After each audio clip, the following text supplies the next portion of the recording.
আমি এখনো মুভিটি দেখিনি, আমি এখনো ভাত খাইনি, আমি এখনো তোমার সাথে দেখা করিনি। এই ধরনের সেন্টেন্স কিন্তু আমাদের বলতে হয় ইংলিশে।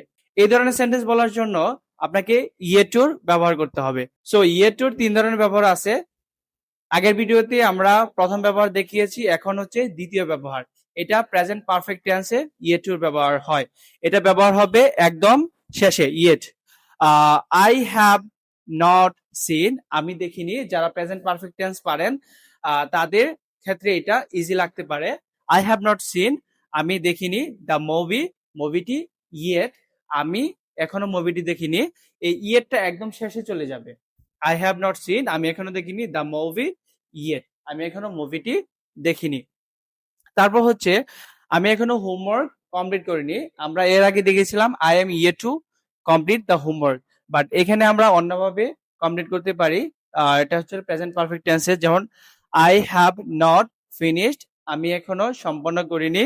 মাই হোমওয়ার্ক, আমার হোমওয়ার্ক ইয়েট, এই ইয়েটটা একদম শেষে চলে যাবে আর প্রথমে প্রেজেন্ট পারফেক্টের নেগেটিভ হবে। I have not finished my homework yet, আমি এখনো আমার হোমওয়ার্ক সম্পন্ন করিনি। আচ্ছা, দেন হচ্ছে আমি এখনো ইমেল রিসিভ করিনি, তাহলে আই হ্যাভ রিসিভড, আমি রিসিভ করেছি। এখানে হ্যাভ এর সাথে একটা নট দিয়ে দিলে হবে আই হ্যাভ নট রিসিভড, আমি এখনো আই হ্যাভ নট রিসিভড, আমি গ্রহণ করিনি বা পাইনি দ্য ইমেল ইয়েট, শেষে দিয়ে দিব ইয়েট। ইয়েট মানে হচ্ছে এখন, আমি এখনো ইমেল পাইনি। দেন হচ্ছে আমি এখনো দুপুরের খাবার খাইনি, তাহলে I have not eaten lunch yet, আমি এখনো দুপুরের খাবার খাইনি। Then last but not the least, I have not met your brother yet, আমি এখনো তোমার ভাইয়ের সাথে দেখা করিনি।